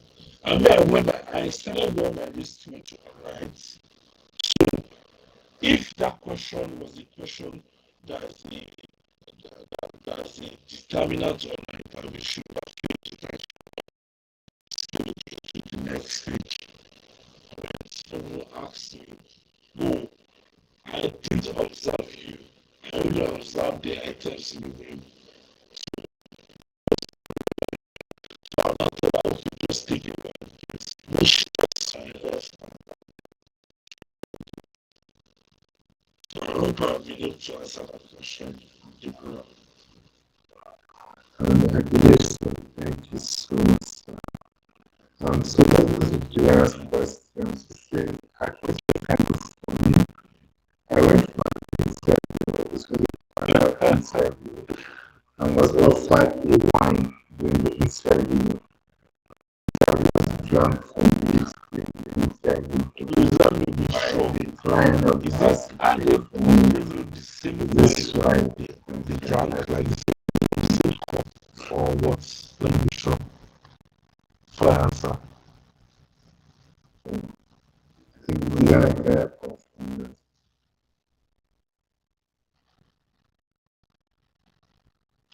And also tell me what role you apply for. Okay, different code. What role you apply for? So it's a marketing job actually. Fantastic. Now it's a marketing job. You know what they're trying to answer? There are some people that go out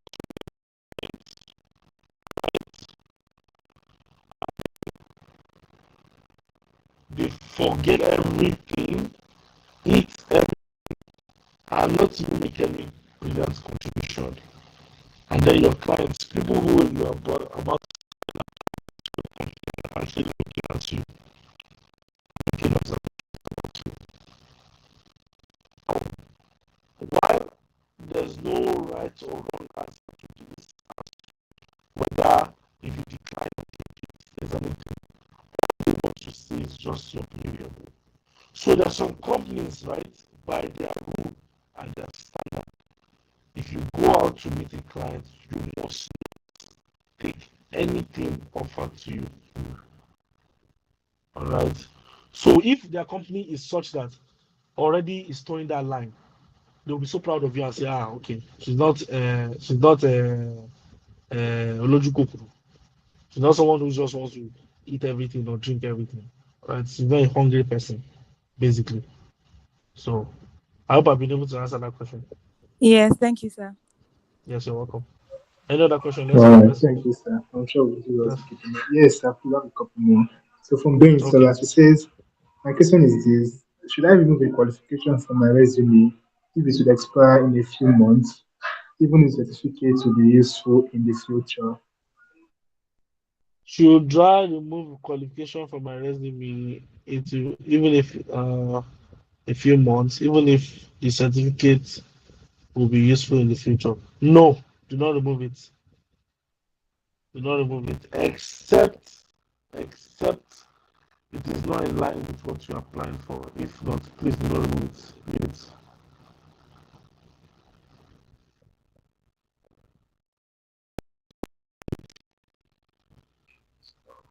All right. We move to Quebec. Thank you very much for the next session.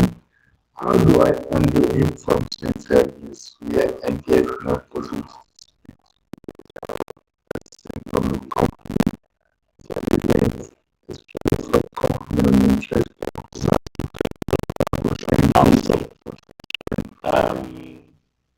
So there was a post I made some days ago, some weeks ago, right? Where I said I taught people how to shoot their shots. Now, in shooting your shots, when I was in school, there are a couple of companies that I really, really well. I was in love with. People, I was so in love with Glow to the point where people were calling me a Glow ambassador in Unilag. You cannot talk, you cannot say trash about Glow around me. I'm going to literally fight with you with words. I'm going to tell you, give you 101 reasons why Glow is a better network. All right, that's one. And then the next company was Sahara Energy. Right now, if I ever find the HR, MD, Wale Adenuga, any of them, anywhere, I already had things I was going to say to them. So please, my brother Caleb, you know the companies you want to work for. Every day of your life, already have something you can say. See, nothing would ever be impromptu if you plan ahead. This is you now happening to your life. This is you taking charge of your life. All right. You know that thing we call elevators, where you are basically, you are basically prepared. You can make a very brilliant conversation in the next 30 seconds, 1 minute that you're in that elevator. That's basically how you should be for companies that you are interested in. So there's never an impromptu moment. So you want to work in company A. What is stopping you today now to go and check how company A is doing in the market today? What is stopping you from checking how their finances? It depends on what you want to do. It's anybody in that company. You're talking about research every that there's to be research. Most times, and this is the mistake. Interviews most times it's not really about you. It's not really about you. It's really about the job you're applying for and then the company you're applying into. It is not about you.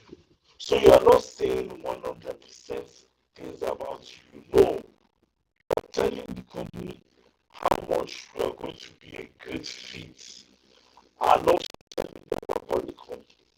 Basically, all of the guy did.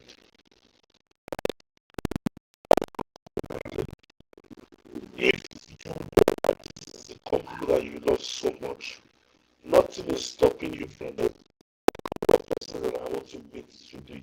If you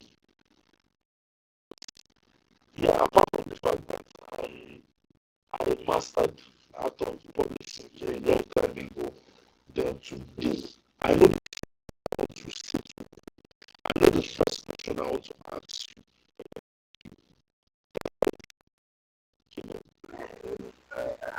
Thank you very much, sir.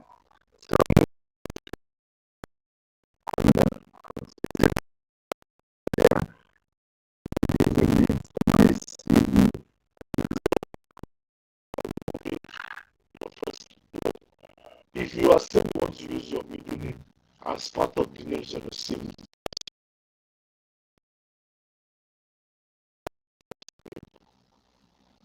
then you want your middle name, and I'm saying this, Just make sure that the first name that is going to appear on your CV, because that's the name everybody will be calling you, and that might be the name everyone. So some people are called by their surname on their CV. It was their surname that started to be called. Alright, name on my CV now is John.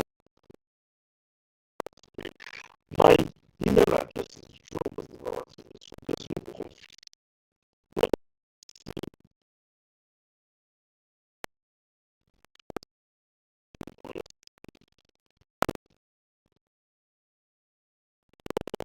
Your email address is now Caleb.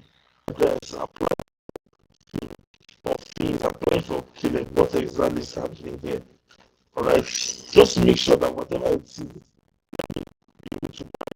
because these are the things I check and then I'll move on.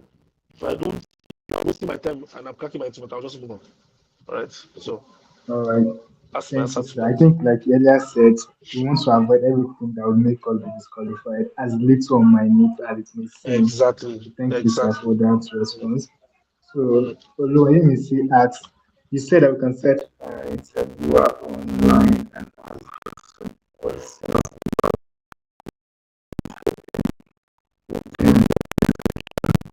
Today we've done the formal interview schedule. No, I did not have an interview.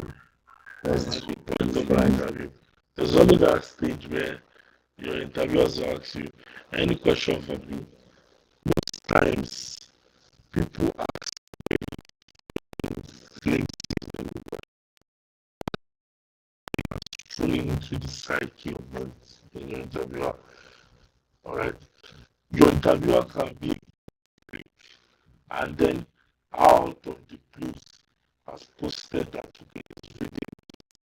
Enough, sir. When I checked your profile on LinkedIn, I saw that you're contributing, you know, um, ah, and these are some of the examples I got for. So it's your interview.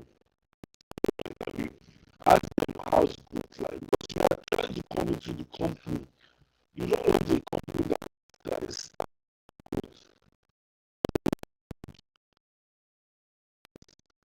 able to move from point A to point B. If someone, how have they moved? Are they still doing the same thing they are doing 10 years ago? They're doing the same thing they are doing 10 years ago. I should even advise that you would decline the interview because it doesn't make any sense. So that's is at the stage of your interview that you're asking those questions. All right, all right. Thank you, sir. So move to the last question Mm. in the chat box from Dennis. So he says, thank you Okay. so much for your tips, sir. An interviewer once told me I am book smart and not work smart. How can one be book smart, sir? You're breaking, I can't hear Work you. smart. How can one be work smart, rather? All right, let No, me no, take no, it no. again. So I didn't hear Dennis is you. Please asking, he say that says, again. thank you so much. All right, thank you so much for your tips, sir. An interviewer once asked me, I am book smart and not work smart. How can one be work smart? Yeah, I think I've answered this question in my presentation. A lot of you are book smart. All right. Number one, the grammars that you are using just shows that okay, you've read a lot of things. That point where I said you're throwing vague words. This is basically what it at what's it actually that's that point is addressing this question. You don't just throw in any words anyhow you like. when you say you're excellent at this, anybody can be excellent at anything. You now support it with an example. That's how to work smart. And people prepare for interviews by reading online. So you might have crammed everything, and you are coming back to me and you think I'll be impressed. I'm impressed by that. I've met people who have even crammed better than you. Your superpower is in this. Fantastic. That's a good way to put it. Now tell me that time you've done that to solve a problem. There was one guy I was interviewing for sales. The guy loves sales businesses.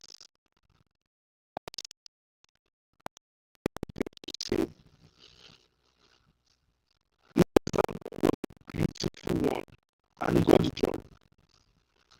He talked about when he was helping his mom. He helped his mom to scale her business by going around companies close to his mother's restaurants. Time he was for them. Oh, when she was having breakfast, when she was beautiful. Example. Most times, what kills people is when we talk about examples, you think we're talking about what you've done in Google, what you've done in Microsoft. No!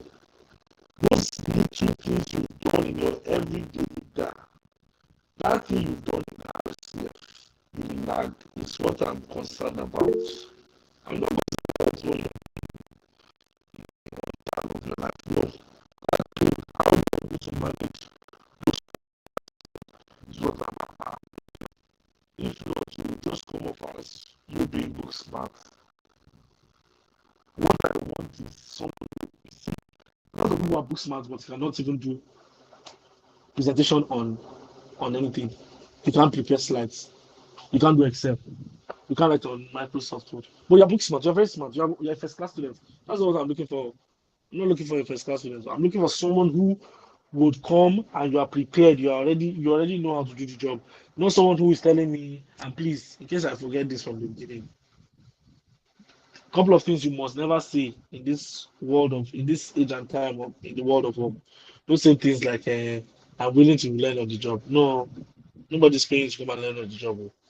Please, even if you are going to learn on the job, don't say it. All right? It's an error. I can work under pressure. Nobody cares about that. Every job comes with pressure. So you saying you can work under pressure doesn't make any sense anymore. The olden days that you use that as a catchphrase. Now it's not. It doesn't make any sense. I can work under pressure. Nobody cares if you can work under pressure, right? So we don't want book smart people who just quote a lot of things, say a lot of things to us, and then don't give me practical steps on the times that they've done it. So vis-a-vis put those words out and then put it vis-a-vis when you've done it, and that's when you can work smart. Thank you. Wow, thank you so much, sir. Thank you so much. So I want to confirm from Emmanuel if he has a question or his hand is being raised for the previous question he has asked. Okay. Yeah, my question is on issue relating to remuneration. Like, Okay. if the salary you are being proposed to is not like if there's disparity between what you expect. For example, they might ask you, "What's your salary expectation?" And Yeah. probably what you told them is way higher than what they pay. What can you do in that kind of Mm-hmm. case? Okay. So this coming month, a couple of things I'm going to work on, right? I want to work on the content on how people can negotiate salaries. All right. So for you, okay. Now one of the major things that you need to do, especially when you want to apply for a job, one of the first things you will do as a person is there's always a range, right? There's always a range to how much people earn in different industries. You can get those things on Glassdoor, .com.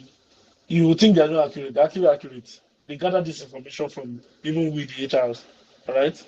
So you see a couple of persons in on my LinkedIn now, sending me messages to say, "Oh, sorry, want you to help us fill the survey," and that's where we provide those information. So one of the things you want to do for yourself, Emmanuel, is to know what that role is going for. But in case you don't find out, that's also fine, all right? But the moment you drop a see, let me tell you something. Let me give you another trick. Most times, your recruiters will give more information when they like you, when they're already interested in you. So the moment you drop, say for instance, the role is 250,000 or 300,000 naira net, and then you have said because they've motivated you that you're coming out of school, you can bake brownies, you now say it's between 500 to 600, and that role cannot be for that amount. The recruiter will ask you again, what's the very least you can take? Please, the moment they ask you what's the very least you can take, just know that number one, they're interested in you already. Number two, they're asking you so that the moment they are trying to yank off people, they will not yank you off because of money. If you don't know what to say at that point, please show the question back to them. All right. Me, for instance, now I will never tell you what my budget is for any role. I won't tell you.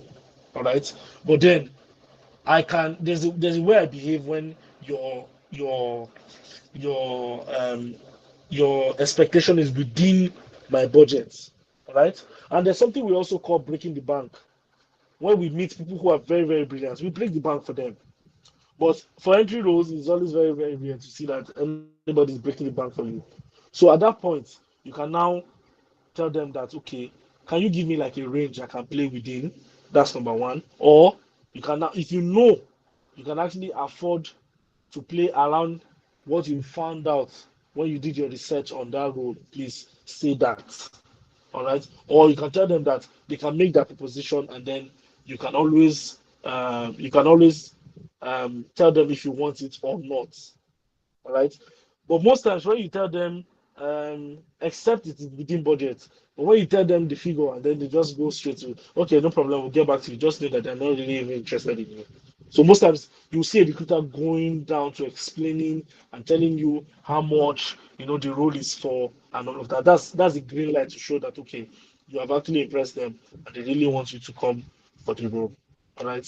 So these are the tips that I'm actually going to give you in terms of negotiation. So you can't negotiate when you don't know what what you are going to be talking about in the first place. So your negotiations must be influenced by something, and that something is the research you've done on how much those people earn. You just say that, JJ. The moment you've said more than that, you can always revisit it when they say what's the least you can take, or if they don't ask you what's the least, when you make that say, oh, I can take 500 to 600, you can also now add a caveat to say this is also open for negotiation. That's a brilliant way to put it. All right, that's a brilliant way to put it. So that's what I can say. I think Folashade is raising All the right, hand. sir. Yes, Rashad, you can please go. Thank you.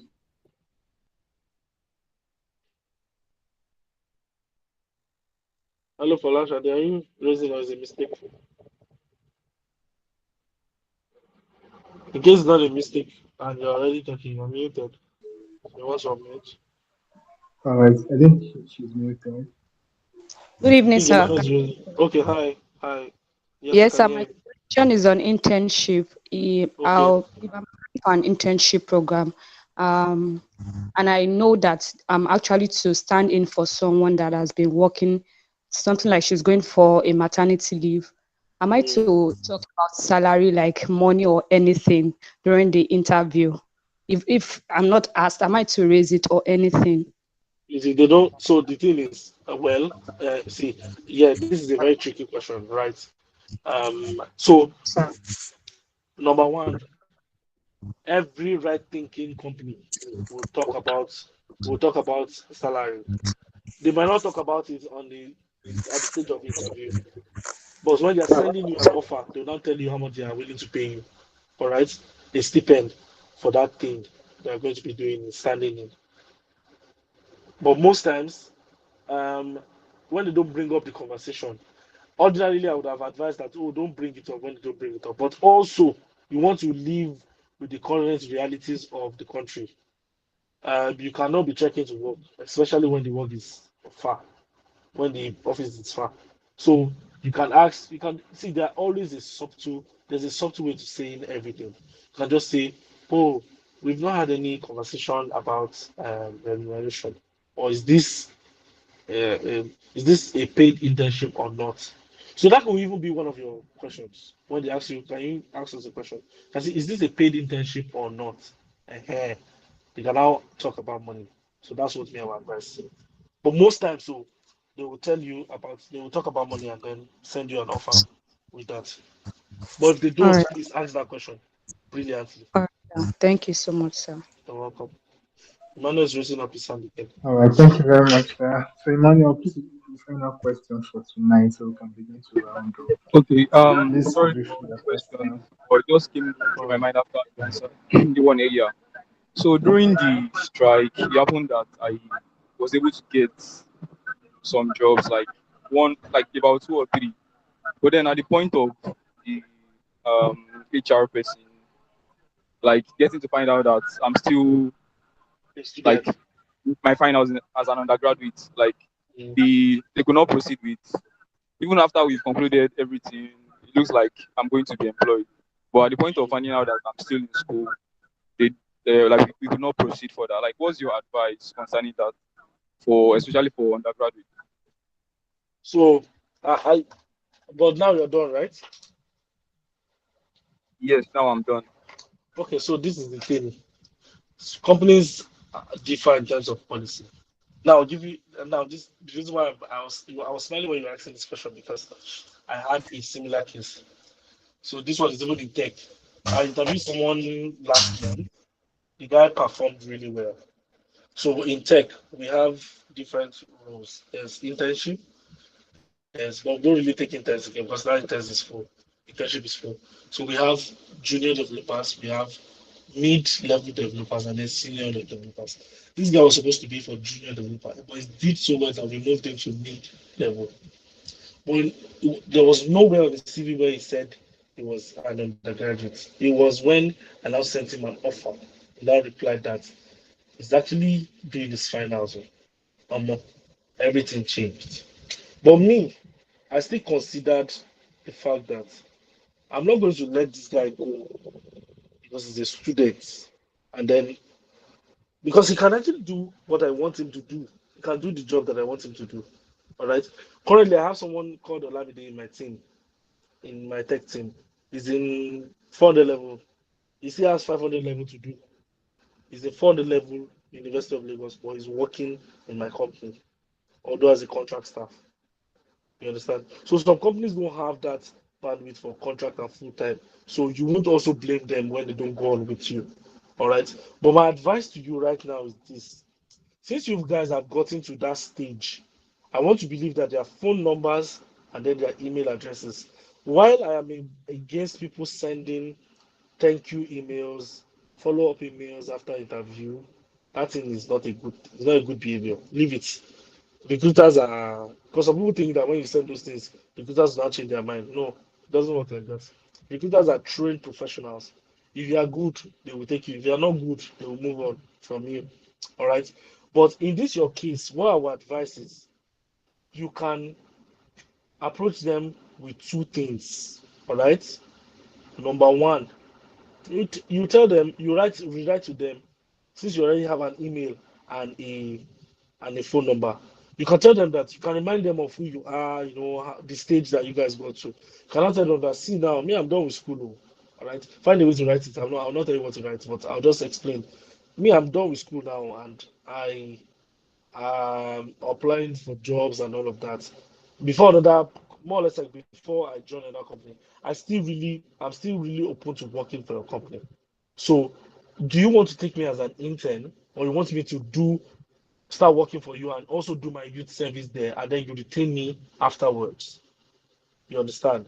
So these are the two things I would say you should approach them.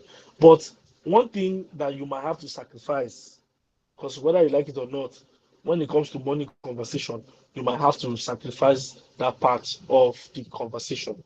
Is when maybe for instance, ordinarily for the role they would have paid 300, and then because you are still in school, or sorry, you're just a fresh graduate, and they are going to show you like a growth path to going back to that 300 or even more. If they now tell you that, oh, yes, we are willing to take you as an intern or you do NYC, but we are going to pay you like 150, please take it. There's not a lot of jobs that will pay someone who is doing NYC 150. So please take it. So that's the advice I would give you. Just write to them again, just to show, more or less like reiterate your interest in working with their company and telling them that you're no more in school again and you are on your way, to doing youth service and all of that. Also boast about your school. I mean, Unilag is one of the fastest when it comes to sending people to camp, right? So that's just it. That's my advice. All right. Thank you so much, sir. Rounded All up. right, Can thank you, relate sir. with that Um, sending You're people welcome. back. Thank you.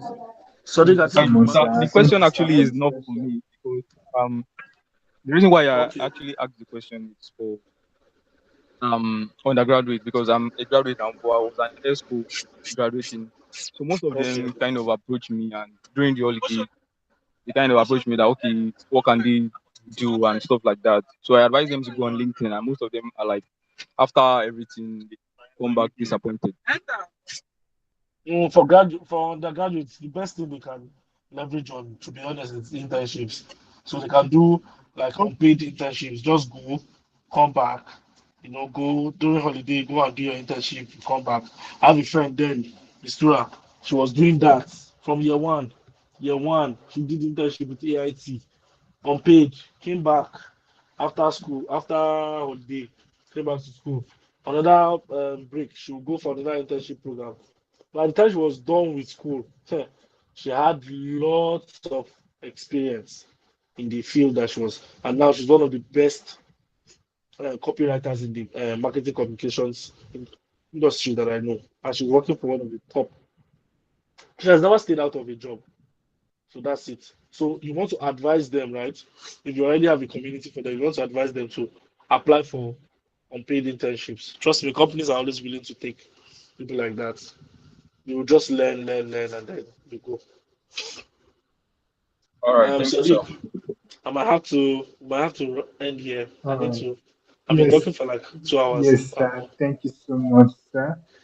Our sincere apologies for going beyond the scheduled No, no, no, time. no. That's fine. I want to say That's a very fine. big thank you on behalf of RCF Unilag. I mean, I remember when I reached out through to one of your friends from economics. Yeah, You were yeah. very approachable and open to joining us. Thank you very much, sir. We really appreciate.